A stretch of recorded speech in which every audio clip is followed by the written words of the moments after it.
It's midday right here in Lagos, Nigeria. Welcome to Lunchtime Politics. I'm Jeffrey Uzoma. Let's get started with the big happenings in politics and in the polity. Senate rescinds earlier decision, okays electronic transmission of results from polling unit to IREV with a provisor over internet connectivity challenge. Governor Siminalayi Fubara and the FCT Minister Nyesom Wike meet President Bola Tinubu. Parties appear to have sheathed their sword following protracted political feud in the state.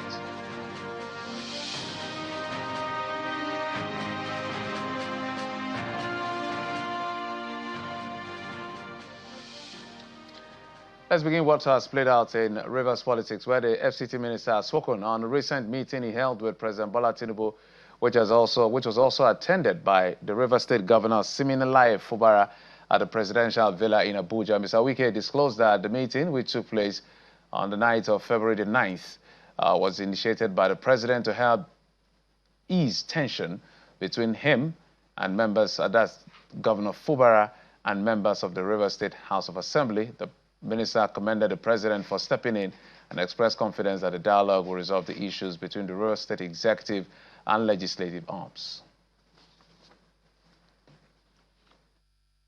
All I can tell you, yes, Mr. President has been very kind to the people of the state. If there seems to be a problem between the legislature and the governor, and as a father, he really has to intervene. I remember this is the second time Mr. President is intervening. I believe, by the grace of God, this will be the last time. I believe that the Assembly, I've told them to do the needful to obey Mr. President, which I know they will not hesitate.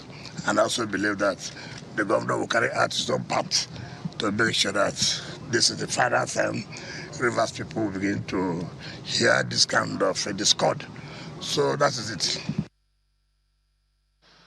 Let's go over to the issue that has been generating controversy in Nigeria. That has to do with the Electoral Act Amendment Bill. So we'll show you visuals of what was supposed to be day 3 of the ongoing Occupy NASS protest that has happened for 2 days, characterized by silence and calm right now, as protesters are absent from the National Assembly gate. Only security personnel comprising the police and the army are present. Over the past couple of days, members of civil society groups, the National Opposition Movement, and some prominent Nigerians have stormed the gate of the National Assembly. They demand that the Senate includes a call for immediate reversal on the decision of the upper chamber regarding real-time electronic transmission of results. Well, the Senate, that's yesterday, while the protest was ongoing outside, the Senate in the chambers did rescind its decision, but with a little bit of a proviso. The Senate had earlier adopted the old position of the law that left the discretion of electronic transmission to INEC as prescribed by the Commission. Those are the words in the earlier law.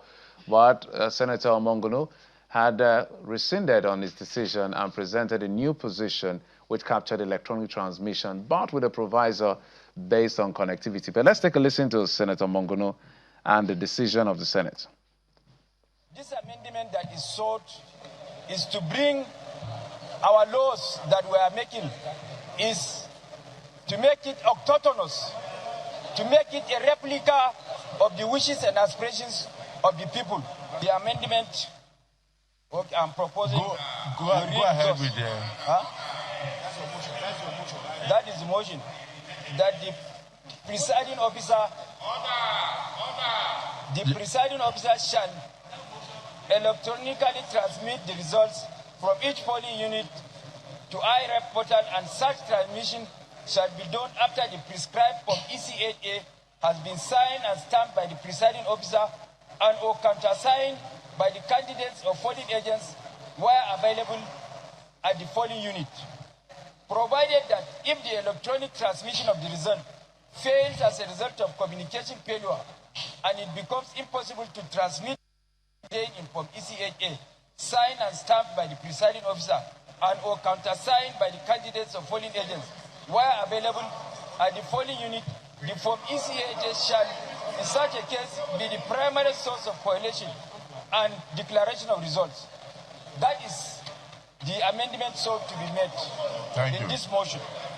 Those in support of the motion as enunciated by Senator Mongunu and seconded by Senator Bamoro say aye. Aye. And those again say nay.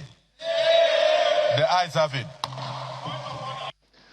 So that's the decision of the Senate. My guest is going to give his own position, or the party's position. That's the National Publicity Secretary of the People's Democratic Party, Comrade Ini Ememabong, joins us from our Abuja studio. Comrade Ememabong, thank you so much for coming on the program. Good afternoon. Glad to be here again, Jeff.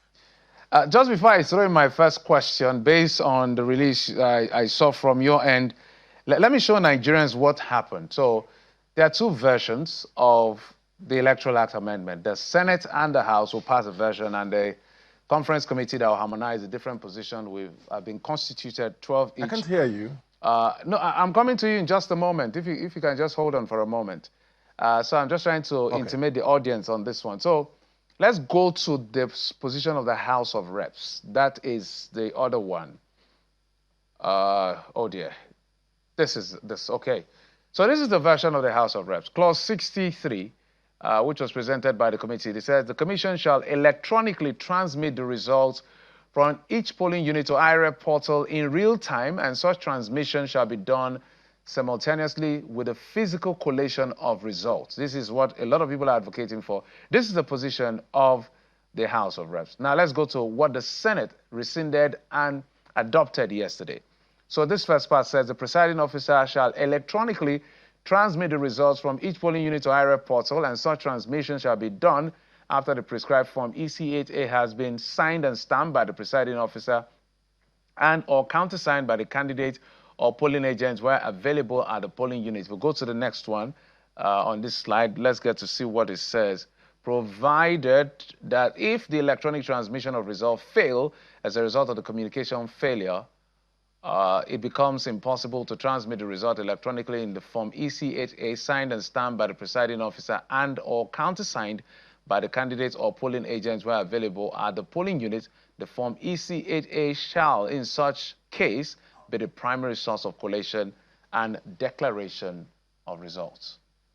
Okay, so I just needed people to, because not everybody may have heard what Senator Mongunu said.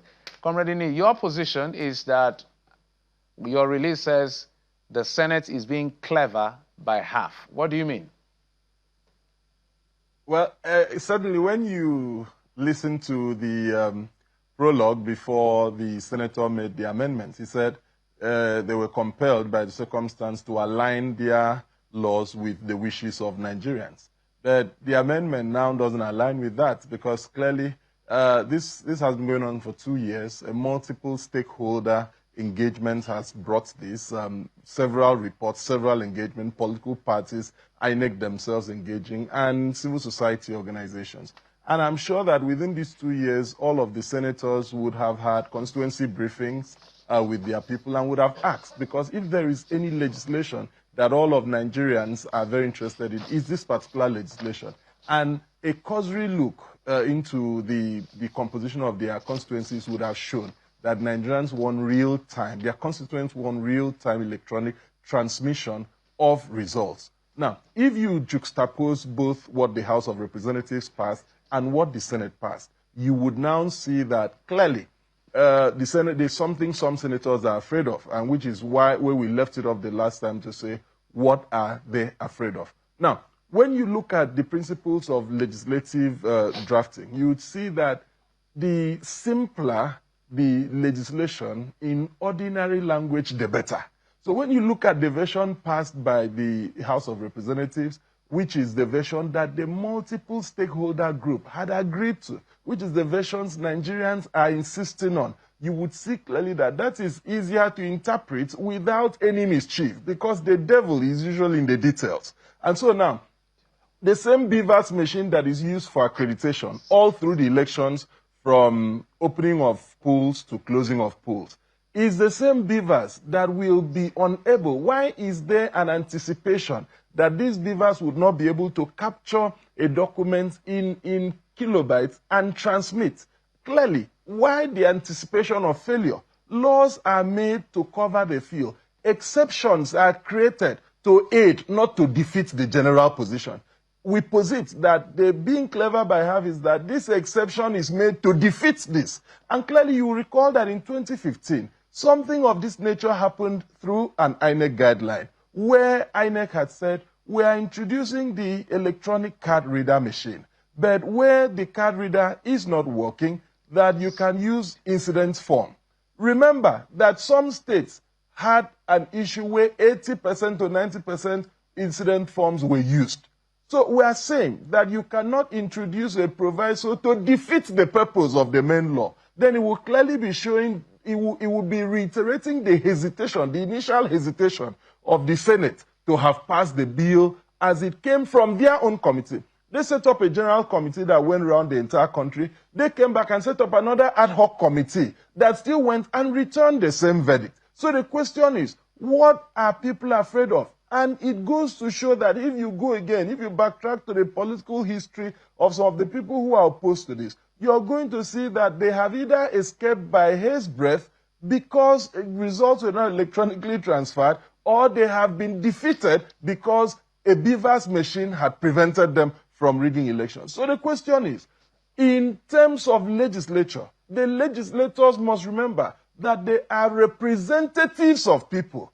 Now, the word representation means you are mirroring, and again, there's a concept of mirror representation, which means that the desires of majority of the constituents of your place must be what you reflect on the National Assembly, not your own. Because irrespective of the fact that you are the only person speaking for the constituency, you are supposed to be the amalgamation. You are supposed to be like a speaker, not the microphone. The people who hold the microphone, they speak into the microphone, you echo what they speak. So the majority voices of the representatives or of the represented in your constituency is meant to be your position on that. And so we are completely at a loss how you make a proviso whose intention, even from the way you're reading, even from the way it's presented, is to defeat the main clause. Because it clearly gives wide discretionary powers to a presiding officer. And we have seen as we speak today, there are some states elections where some of the people who are involved in this were dramatis personae in those elections, where you see that the result on IREV is clearly different from the result on the Form EC8A. And now the question is, the provision in sub 1 and 2 already makes provision for manual. No one is extricating manual transmission, no. But we are saying that the electronic transmission should be done real time. Send it at that point. Immediately you send it, it will go. Then when you get to collation, you compare what was sent and what was not. So people would, and they're now creating a situation where people will go to court to say, look, as at the time it was sent, there was a glitch, which is why we relied on even a mutilated EC8A. It doesn't help for elections. Our laws must be progressive, not retrogressive. Mr. Mabong, so let's talk about some things that we've noticed with this, background. Right now, it's in the hands of 24 persons, both from both chambers, who will harmonize the position, whether or not to take the shorter, in your words, simpler House of Reps version that captured real time and all of the elements and there are arguments to that as well. And then this Senate part that captured a longer, more words in itself, that arguments to that effect. So from what we know about the beavers, and I want you to help us understand how to navigate this part, because we must talk solutions now. From what we know about the beavers was designed with the understanding that there is possibility of lack of network. So the beavers doesn't require internet network for accreditation. The beavers doesn't require internet network for capture. It only requires internet network for transfer because it has to go through cloud. So with what I've seen the Senate do, I don't know whether it's a mix-up, maybe you can help interpret it for us. Collation is still manual. Collation of results will still remain manual. What the argument is transmission of EC8A onto IRF to deepen confidence in the system, and so that before we get to collation center, at least we have seen it for the places that have network. Do you think they are mixing things up, or they are creating room for, I don't know, what do you make of it? I think it's intention being masked as ignorance. Because in the places, I heard someone say that, admit shamefully that there are 9 states in this country where insecurity has happened and there are no network connectivity. So clearly, and which beats logic, because in those places, banks are still operating. In those places where even they've admitted that they've surrendered to insecurity, you see that the terrorists are even tweeting videos, not text messages, from their places and requiring a ransom. So clearly, this is ill intention masked as ignorance. But the clear truth is that politicians would always be politicians who think of the next election. But there is a time where politicians must transit from being politicians to being statespeople, statesmen, stateswomen, and they look at the next generation. And all of us have agreed that democracy is the best form of governance. And so what we ought to do in our political engagement is to ensure that we entrench, we deepen, faith in the process. Remember that the last election had voter apathy. And when you have over 250 million people, you have 90 million people registered to vote, and you have only 26 to 27% of that population coming to choose who a leader is, it begins to give legitimacy crisis. You win an election, but you're a stranger to the people. You begin to struggle from point 1 of that election. And out of the 26%, you still have someone scoring less than 40% to emerge as president. So what should we do now? What we should do now is to adopt the disposition that the Jonathan era adopted. Yes, there were fears that, there were even valid fears that 2 weeks to that election, ballot materials were not printed, the electronic card reader was not available. But Jonathan, being a statesman, said, we put the country over and above politics. And what that meant is, this would give more people confidence to come out to vote. And if Nigerians across the board are insisting that this is what we want, the beavers machine, it's just take it like your phone. If I send you a text message now and there is no internet, or a WhatsApp message, there is no internet, what does the WhatsApp message do? It leaves my phone, meaning I can no longer manipulate it. I cannot edit it until internet comes on. At any point where there is even 2G internet, it will now transmit to the IREF, and everyone will be able to have that. And now that it has legal parentage, it means that it will be admissible in court. When you double down to say that where there is a glitch, why do you anticipate a glitch? Why don't you anticipate a glitch at the point of accreditation? Because you have electronic accreditation, you have manual voting, you have electronic transmission, you have manual collation. There's still the admixture. And this electronic transmission is a second level confirmation of manual, because the presiding officer is still going to go to the ward collation center with his paper. So it's an admixture of both manual and electronic. So why anticipate the glitch? So the issue is that clearly we must, and the people who should complain, I remember that David Mark gave an admonition, Senator David Mark gave an admonition and said, do not speak for INEC. Do your work as the legislature. Let the INEC people say what they want to do. And if you go back a little, backtrack a little to the last 3 cycles of elections, you're going to see that both the card reader and the beavers have been working excellently more than 90% of the polling units. So if you have 90% in any examination, it's not just A, it's A+. And there is absolutely no logical basis for the opposition to real-time electronic transmission. You see, all of the stories we're trying to make excuses where there are none. All right, so let's talk about data that is available to us. I know that when NCC and INEC, I think in 2018 also, were building up to this electronic transmission, they had alluded to the fact that 93% of their polling unit, this is INEC speaking now, had internet connection, whether it's 1, 2, whatever G you want to call it, and they will provide for GSM backup or something of that nature for the 7%. In the last election, network issues was about 16,000 polling units out of the 176,000 polling units. So we're talking about 9%, which is a good number in terms of coverage. It's not perfect, but it's a good number. Where I'm going to is the next question, and it's a valid question because of terminology, debate, and all of that. Now, the notoriety of post-election litigation lends credence to the distrust and what you call imperfection in our election results system carried out by INEC, which is why that debate around real time. So if my producer can put up the version of the House of Reps, let's talk about real time. You're a lawyer, you've been in courts, and you've seen these things being debated. The argument is that word, real time. The framers perhaps are saying as soon as this election is conducted, snap and send. Some are saying network issue. How do we navigate real time if this particular version is adopted? Now, the clear issue about real time is a statement of fact. So, for example, you do know there are polling units that have more than 500. There are polling units that have less than 500. So they cannot conclude the processes at the same time. Real time would be, that which is why there are people there. Real time would be at the conclusion. The procedure in the guidelines, a community reading of the guidelines and the Electoral Act would show that when you finish, you sort the ballot, you count the ballot, you record the ballot, and you sign. In the presence of the agents, and they also sign. You give a copy to the agents who are available. You give a copy to security. Then the next thing. So why are we not quarreling with the other manual processes?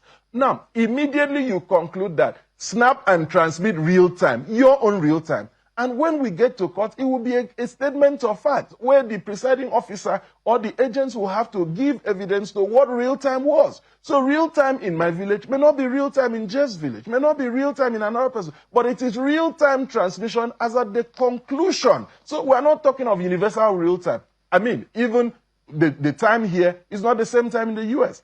In the US alone, you have different time zones. But does that mean that 1 p.m. in Texas, in court, will not also be 1 p.m. in Georgia? It will be their 1 p.m. The 1 p.m. of Georgia, the 1 p.m. of New York, the 1 p.m. So it is, I mean, it beats my imagination that this kind of pedestrian excuses are being made, which goes again to express the fear that people have about the sanctity of the ballot. Submit yourselves. People say they are very popular. Submit yourselves to the will of the people. And which is what will lead us to being responsible to the people who have elected us. Because real time in my village will be when we conclude. You remember that people have boasted that elections will be returned 3 hours after. That is why people are afraid of real time.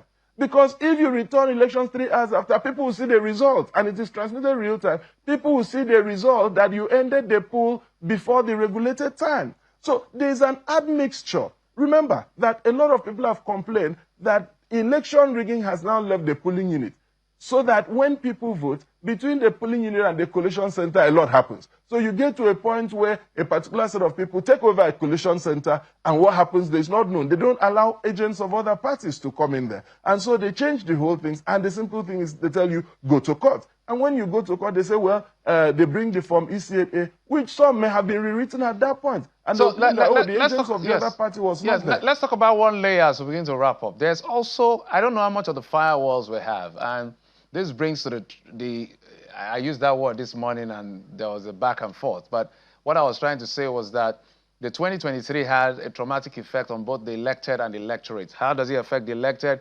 We saw the sweeping loss for especially members of the legislature across, whether subnational, no, not subnational, not the National Assembly. So we saw that loss, unprecedented in a very long time. In fact, we dare to say that if that election had taken place, the governorship election had taken place on that same day, a lot of governors would have lost their election. But on the electorate side is the issue of the presidential election result that came way, the next day before we started seeing results towards the evening, and INEC was not talking to anyone. So that is a trauma on both sides. So in your view, as somebody in the opposition, what is the opposition going to do to navigate this? Because now everything is left to the hands of the lawmakers. There are 12 people on each side that will make a decision. Is there a movement behind the scene to see what position will be taken? Because it appears the opposition wants, like other citizens, to want the issue of real time that has been touted. This real time started with Mahmoud Yakubu.